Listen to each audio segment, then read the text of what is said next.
Okay, hello there, traders. Hello, traders.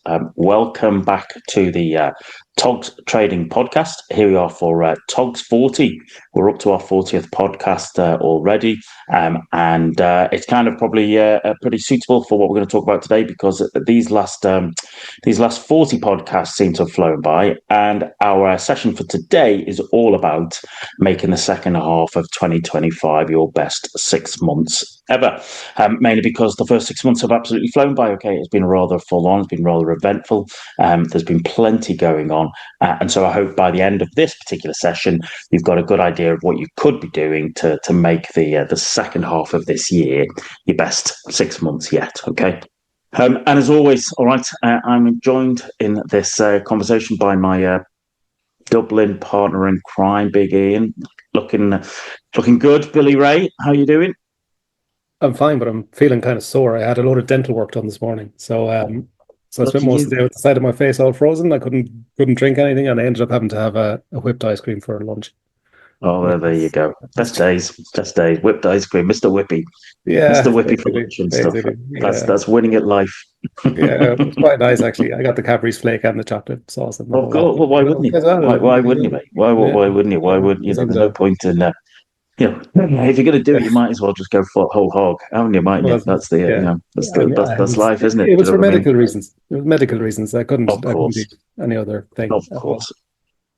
Well, thank you for joining us during your pain. Hopefully, it won't be too bad and stuff. You're all right. So, how's just before we kick in? How's your own other than dental pain? How's your last week been? What's the story? Kind of almost. I wasn't doing a huge amount of trading for the last week. I had because in this part of the summertime, last week wasn't so bad because there was my son was at a camp that was on the afternoons, and this week they're not at camps in the afternoons. They're at camps in the morning, which basically only gives me a couple of hours during the day that I don't have children here. I had children here all day yesterday. And I cooked dinner with them, which was nice, but it had nothing to do with trading, basically. But then, to be quite honest with you, I think at the moment I'm not really missing a lot anyway, because the markets, in my time frame, I was looking at some of the other time frames now, and there are some things happening here and there, but in the time frame and for the setups that I trade, there wasn't. I'm not missing a huge amount at this time of the year. You are really almost as well to take the summer off, I think, depending on your style of trading and depending on your time frame. Yeah, no, that's understandable. As we were just saying before we came on, I think in my particular markets, which we'll come on into the moment and stuff, they have started to quieten down. Okay, as we go into July, and whether that is seasonal behaviour or whether that is just everybody is so sort of knackered, burnt out, fed up after that kind of volatile Q2. It's almost as if everyone's like, Jesus, I need a break, I need a holiday. I've had enough. And stuff. Now, admittedly, we might get a bit more shenanigans, a bit more volatility as this kind of tariff stuff comes in to the end of this week. Or whether it just gets kicked down the can again and everybody just says, sod it, I'm away for a break, I'm away for a holiday and stuff. So, but yeah, it's as we were saying beforehand, the long and the short of it is that, if you have not had the best first calendar quarters of the year, the first 6 months of the year, if it's not been great for you, well, hard cheese, old boy, welcome to trading. It's gone. It is what it is. It's done. All right. Yeah. If you haven't made the progress, if you haven't hit the objectives, it is what it is. It's gone. It's done. But all that means is now this is an opportunity for you to just basically refocus. All right. Yes, July and August can be a bit dull, but that doesn't mean you can't be working on your trading business. That doesn't mean you can't be doing stuff that moves you forward and makes progress in your own trading. So that for kind of those last three in terms of September, October, November, December's, that's another story. But you can have an opportunity to basically make the most out of that. So hence why we're having this conversation. So what do you think of that, Ian? What would be your own thoughts? Well, actually, just one thing I would say: this year seems slower than most other years I've worked during the summertime. During the summertime, there tended to be more going on with tick charts than there are at this time of the year. So I don't know. So anyway, yeah, we were saying the subject is how to make the next 6 months basically better than the last 6 months. And I thought the first thing that came to my mind was how to work less and get more money for doing it. That was the That was the biggest goal, because that's the only goal you can really have, I think, in trading. Carry on what I was doing. I've been moving towards sort of longer trades, doing less higher quality trades, because it just reduces my work pressure, but the workflow. It just reduces all the stuff I have to do. Be even more formal in my trading, because I'm a scalper most of the time. So what I find a lot of the time with scalping is some of it is a little bit intuitive, and it's not quite as formulaic as some of the books would advise that you are doing. You're just basically, sometimes you're seat of the pants, and just want to do a little bit less of that and be a little bit more formal. So again, to reduce the amount of work that I'm doing. So that's a big thing. Keep learning. Because I think at the moment, I mean, even with things like this, it's the biggest. It's an information age, and the only problem that you have with an information age is working out what information is worth knowing and what information isn't worth knowing. And certainly with trading, I really believe that all of the information that you need or could ever want at whatever level you're at is available through YouTube or something else for free. So it's a great time to be a student, but it's also a very hard time, because you have to work out what kind of information that you what information is worth knowing and what isn't. Then other things was just like set clearer goals, for the next 6 months. That's always a big thing. And also a lot of it as well, what I was thinking about is lifestyle. It's as I was saying, I think I've spent more time in my office on my own than I would in a cell for murder.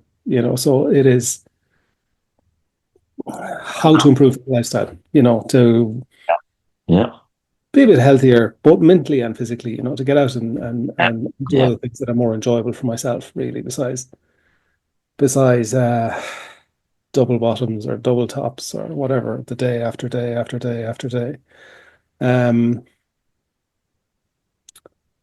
that's basically that would be the heart of what I would say that I'd like to do over the next 6 months, is basically longer setups, better lifestyle, more formal way of working, even more formal way of working, more of the same but better. I think there you go. Yeah, there you go. So you mentioned that earlier about in terms of how you've found your markets going into the second half already starting to be a little bit quieter.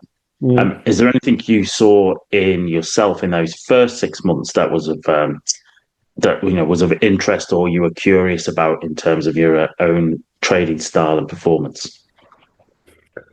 I got very frustrated, actually, I have to say, but I was frustrated with turning up to trading every day. I just had a bit of a thing. And a couple of months there, I would have where I really was just not happy with trading as a lifestyle, because it's just, you get up every day. It's because it's a treadmill as well. It's the same as everything else. It's a job, and that's what people don't seem to understand. You are doing, and everybody gets frustrated with their job. If you're at this job for, I must be 15 years at it now, and if you're at that job for 15 years, you're sitting in a room on your own for 15 years, pressing a button. Sure, it can be great, but at some of the times it just gets really quite frustrating as well. I couldn't say boring, because I've never really thought, sometimes the action is boring, but trading itself is not a boring activity. So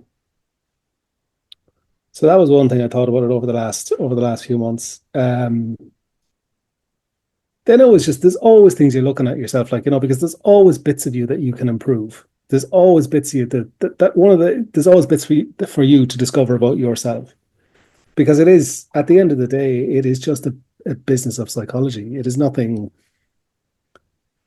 if you had the patience,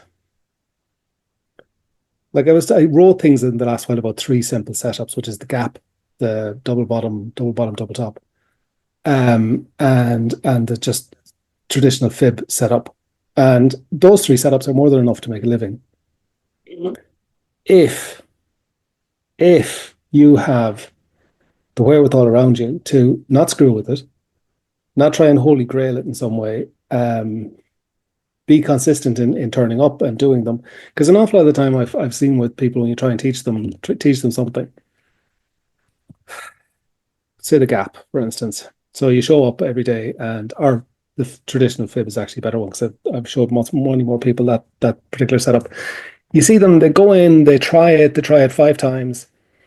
It works twice, works once, maybe in that 5 times. They play with it, they try and add it in and integrate it into their own system. They do anything that they possibly can except trade the setup in the way that they've been shown the setup, and then announce that they can't get it to work.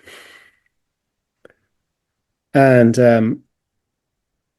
that happens more often than you'd like to, than I could have believed, because I show people stuff. Like, I had one person, I got them to consistent, and they just quit, because then they realized that once they were consistent, there was more work to do.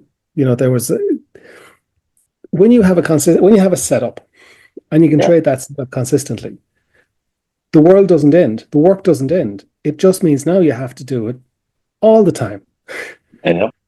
And that's a real land for an awful lot of traders, because they think that there's this holy grail Rubicon that they cross, and they go from being this amateur to being this professional, and they have this setup, and then everything is Ferraris and helicopters and whatever. And it isn't. It's just, that's the halfway point, really, is getting from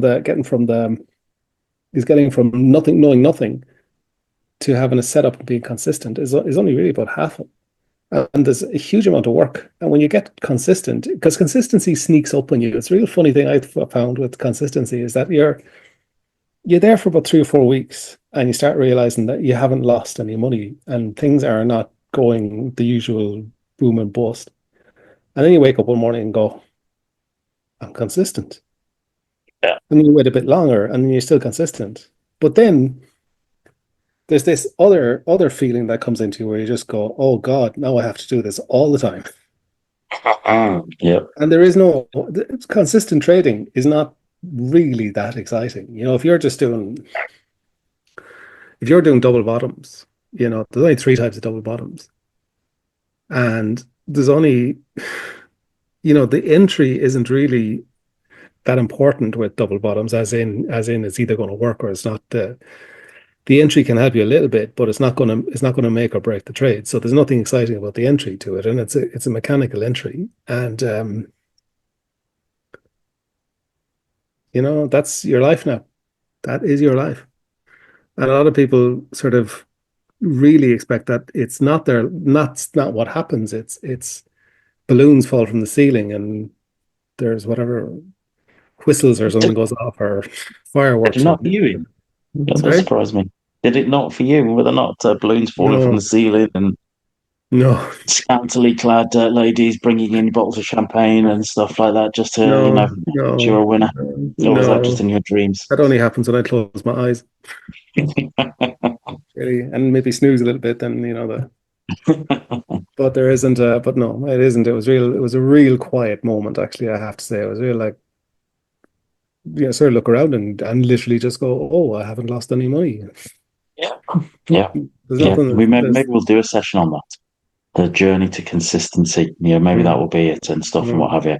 Because as you say, once you are consistent, it is quite dull. You're repeating the right actions every day, and actually you're guarding against yourself straying off, right, into other areas, etc., and what have you. But I would agree with those points. Of course, as always, if I'm looking at stuff like this, like how do I make my second half of the year better? I'm always going to look through those 4 prisms of the 4 M's, and I would be looking at, how have I done so far against the objectives? And it's one of the things I've been doing the last week or so, is kind of like doing my first half of the year analysis. So in terms of markets, what I'll be telling people is, well, if you haven't hit your objectives, it's about understanding why. And for example, when it comes to markets, if you've only been trading 2 markets and not been hitting any of your objectives, well, do you know what? Maybe you need to expand the number of markets you're playing with, okay? Or if you haven't hit your objectives because you've been focusing on, 50 or 60 different markets, well, maybe you need to go the opposite way and start to basically narrow in the kind of markets that you're focusing on. So you're bracketing success in terms of finding a way to achieve that, certainly in terms of your markets. With regards to methods, so so as I said, I haven't finished all of the data analysis, but on, for example, like what my intraday early morning FX system for the 6 months up to sort of end of June 25 was weirdly more consistent than I had expected it to be. Namely, it kind of runs. It has like about a 60% win rate, a 15% scratch rate, and a 25% failure rate. Okay, losing trades, and pretty much kind of month after month after month. All those 6 months, it was pretty much just around those numbers. If anything that did surprise me, it's that actually it offered up more trades than I had been expecting. Okay. So, I mean, that's just chipping away quite nicely. But the thing is, I've got the data now to work with that, okay, for the first 6 months. So actually, that makes me much more confident for the second half of the year, because I'm actually looking at the data from these first 6 months of the year and sort of saying, well, actually, that's good. I could actually look at scaling that up, okay, or just changing one or two of the parameters in terms of on the risk management side. But it all comes, once again, it's all coming off the back of that data, okay? And so, once again, understanding the data, if you do not have the data for the first 6 months, well, it comes back to that point you made earlier that, if you've tried a new setup and you tried it 5 times, it only worked twice and you're fed up with it already, you haven't really done the hard work. You are looking at needing 20, 50, 100. I'd say, get 100 trades under a belt on a new setup before you're really in a position to make a decision if A, it works, for B, can you trade it consistently. So if you have the data, mine that data, find what's been working and do more of it. If you do not have the data, well, then you've got to work with what we have, all right? And, as I always banging on about is, well, then, make it one of your goals the next 6 months to collect data, all right? Challenge yourself to get 100 trades, all right, under the belt of like one particular setup so you can actually do that. Yes, there is no guarantee that if you do 100 trades of that setup that it is going to work. But what you will have is you will have a 6 month period of actually knowing that you can basically identify, spot, trade, record, manage a particular trade for 100 trades. Okay, that in itself should be giving you a confidence. And that leads into the managing myself bit, which is all about managing your psychology. You are absolutely right. Okay, probably one of the things that is probably worth understanding is how much time are you spending at your desk. All right. Once again, bracketing. If you're not spending, if you're only spending half an hour because you're bored really quickly, well, then you probably want to be committing and digging in more.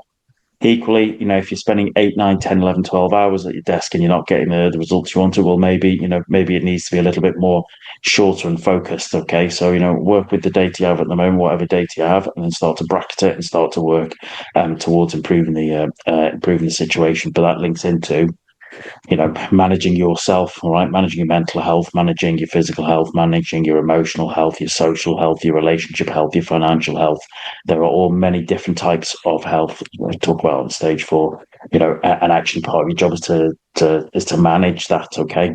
And I would suggest, even if you have had a good 6 months, even if you've had a really cracking first half of 2025, you don't slacken off. You make sure, well, okay, what do I have to do to maintain consistency in my performance? And doing those things like managing physical, mental, emotional, financial, social, relationship health, all of these things, they just help, all right, don't they? They just make a big difference. I was just thinking as well, when you're learning a new setup, because sometimes when I'm showing somebody a new setup, or even when I'm trying to learn something myself, one of the biggest problems is doing like setup consistently, because what ends up happening is that whatever setup that you're learning is going to cross over stuff that you already know. And this is a big problem I find with people who are semi-professional, skilled, whatever the whole thing is. And I've seen it even, I remember actually talking to one of your students once who was having this exact same problem, where they were trying to learn a setup. And then instead of learning what they were actually supposed to learn, because you need to learn these things in blocks, like, I'm doing this block of learning now. I'm going to use a fib setup now at the moment. So that's all I'm doing, and I have to do it 100% consistently. And they don't. And so neither setup works because they fall between two stools. So they might have some sort of breakout strategy or whatever it is. And then they whack on they see a breakout while they're doing a fib, and and neither works, or they don't know where to attribute it. And then they come back and, oh, my fib strategy, your fib setup didn't work because they exited too soon, because it interfered with the different thing that they half knew about. One of the things I always have to caution against, because it happened to me during the year. I was doing a back test on something, and it was about 70% efficient, and I was all very happy with it. Phil's killed it. When I went and tested it live, Phil's killed it, because the margin wasn't there. There should have been a 3-point margin in it. There's a 3-point margin when I was testing it, which is enough. But the Phil's killed it. And when you are consistent, the last thing I was going to say is that that's when you really start running into yourself. Because once you are consistent, everything that's holding you back is you. There's nothing in your way except or as my wife used to joke about, because I used to parenting, just go, there's nothing technically in my way of doing that. And there is nothing technically in your way of doing whatever you want to do. But I would say the majority of professional traders even get hung up at a level that they can't get past. And that's the reason why you have, like, in that sort of top 1% of traders, you have people who are making a living, you have people who are making a nice living, and you have people who are making a fortune.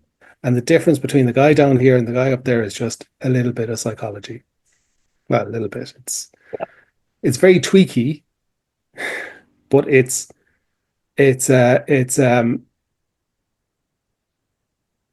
massive. It's that little bit, and that's really the difference between success and failure in so many different things.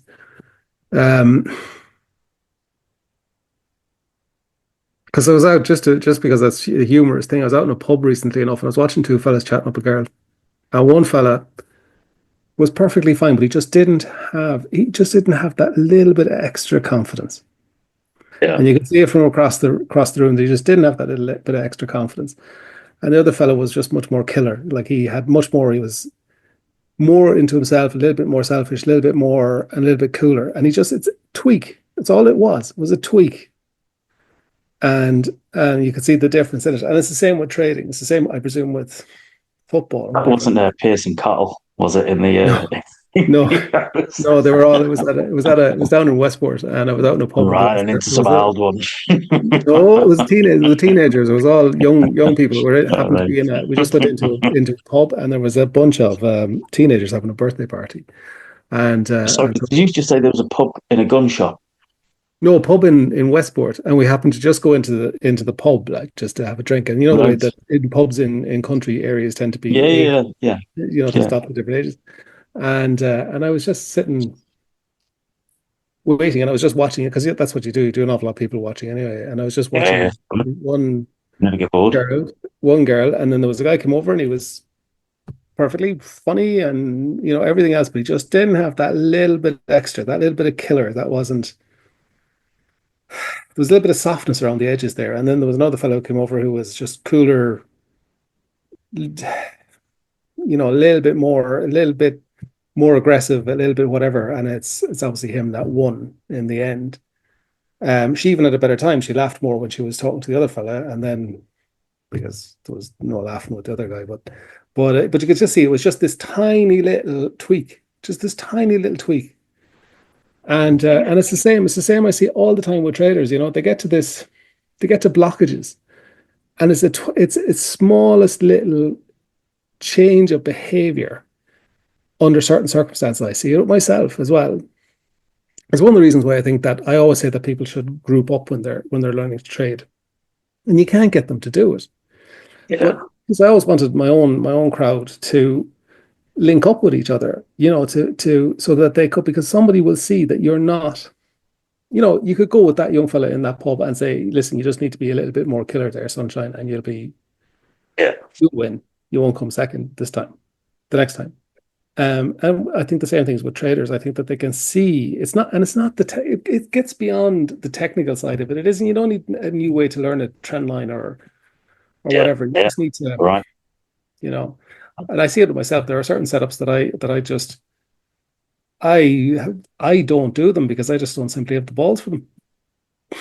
They're just Yeah. too scary, that I could, and I think that I could I will eventually, and I will eventually make a lot of money doing them. I hope, I think, I pray. I'm convinced of, sort of, maybe. Well, if you get bored of trading, or it leaves you, the trading leaves you, maybe you can clearly set up a secondary business as leading wildlife tours around the pubs of Westport. Basically, sit Don't be and doing watch that them already. and stuff through your binoculars on the other side of the pub. Yeah. There you go. Yeah. Not sure that would be totally legal, really, to be quite honest with you. No, not in any way creepy at all. Not in any No, it way wouldn't be. creepy at all. I have a spotting scope upstairs that's huge. You can see probably a mile away. It's quite. You stay in a hotel. Out Yeah, the well, woodland. what you get up to in Yeah, there, yeah, proves to your own yeah, homes, yeah, none of yeah. our How business, to? Ian. But no, it is a fair point and stuff that actually there can be a very thin line between someone doing Mm, the right thing and getting no joy, and then somebody getting joy from their trades, from their setups. Okay, being a little bit mm, more what's the word? Knowing knowing when it's time to push and knowing when it's time to run away bravely, and it is a very mm, thin line. And really, data helps you, but ultimately also experience helps you. And the only way you get mm, experience is actually from getting in the trench and bayoneting the other guy. Once again, what you get up to in the mm, weekends is no one else's business but your own. But you get the message there. Actually, yeah. mm, Having a group mm, or having a coach or having a buddy and stuff can actually help mm. you with that. All right. So, maybe that's what you do over the summer months. All right. Maybe you just invest in, if not in investing in a coach, you invest in finding a good trading buddy, okay, a one-to-one, and you can basically work and Yeah. help each other just develop and see each other's blind spots and start to basically take apart each other's trading business. As I said, even if the markets are dull in August, that doesn't mean you can't be working on your trading business in one way or Mm. another. So I have yeah, to say that men are terrible for that. I find that the biggest problem I find with it is that it's men, because there's two problems. One is that if you go into the sort of Alcoholics Anonymous style trading group thing, where you yeah, sit down and basically you have to open up by yourself. Guys won't do it. They won't do it. yeah, They need a leader as well of some sort, and yeah. it's pulling teeth, which is nearly what happened to me this morning. Just had my face is killing me. So it's like pulling teeth, and I think it is one of the most, because what I find, and I found through mentoring as well, is that the primary first goal of guys when they come to you is to not look weak. Yeah. Now you're sitting there like a doctor to diagnose a problem and issue a prescription. That's what you do when you're mentoring. They want to hide the problem. They know they have a problem. You know they have a problem. They're in the room with you because they have a problem. It's acknowledged that they have a problem, but they don't want to.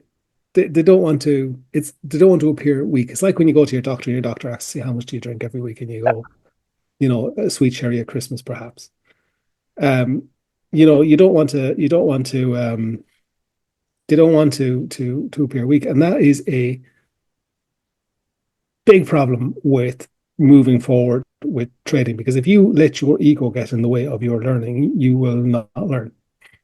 Oh, There's nothing I can do about that, and there's nothing you can do about that. You have to, the trader themselves has to let go of their ego to and appear weak. And it doesn't matter, because the thing is, you're going to be weak for a while, yeah, and then you're yeah, either going to be a success or a failure. And if you're a success, nobody will remember your weak times. And if you're a failure, you're going to be a failure anyway. yeah, yeah, You yeah. Fair know. point. A fair point. And it's I think I mentioned this before. The first hedge fund I worked for. I insisted on us having like a debrief Thursday, 3 o'clock, last 2 hours of the day, where everybody had to stand up and talk through their trades, and be prepared to present. And Mm, they hated it. The other, I think, five traders on the floor hated it. They absolutely despised it mm, and would do anything to get out of having to do it. But within 2 months, they loved it because they actually wanted to, just as you say, just ditch the ego, dropped that need to be right, were a little bit open, a little bit vulnerable, realised that they weren't being shamed, realised they weren't being judged, that actually it was an environment to help everybody get better as a trader. They loved it. They got the opportunity to get up, to talk about it, to learn from each other, to basically to learn to basically learn about trading, about markets, about themselves, and about to improve their own trading, etc. And all of them said that actually at the end of it, that was probably the biggest beneficial element that they took away from it, was doing that. And as I said, I bang on about this all the time, right? Especially in like the VTB courses. Just trading is lonesome, so why not find a trading buddy that you can sit down and go through with and help each other and stuff, and just help each other become the best traders you possibly can be. And that might well be one of the things that just helps you make this next 6 months, you're a much better 6 months. If it is not your best ever 6 months, certainly better than the last 6 months, and that's progress. So progress over perfection, as I say in my accountability group. All right, cool. Should we draw it to a close there, Ian? Because I appreciate that we got some feedback that the kind of 30-odd minute sessions just are a bit more favourable, sort of just kind of help people and what have you. So once again, thank you for the feedback. And two, we had quite a few people messaging it in with ideas and thoughts for future TOGS podcasts. Really appreciate it. We're going to try and build as many of them as we can into the schedule over this season and probably the next season as well. So I really do appreciate that.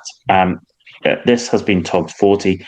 Next week will be TOGS 41, which is all about attacking your trend. All right, why would you do it, and how do you do it? So please make sure you tune in for that. Any final points or comments or thoughts, Ian? No, not bit. I'm going to go out and sit in the garden now for a little. Well, actually, I'm going to go upstairs and see how the old market's going, to be honest. And then I'm going to make some pork this evening and sit in the garden. That is my afternoon. That is because there won't be that much. I've missed the open, so I don't really care. Yeah, I know exactly what you mean. Yeah, if I'm not there for the prep, I'm not there. Full stop. Yeah, exactly. I know exactly what you mean. And what I'll do is that I have one little set up on a tick chart that I might do once or twice, which is just basically sine wave thing. It's a low stochastic sine wave in the direction of trend. Fire them out. So I might do one or two of them. I'd say that might be my big thing for the afternoon. Oh, there you go. All right, fabulous. Listen, thanks for fighting through your dental pain, so to speak.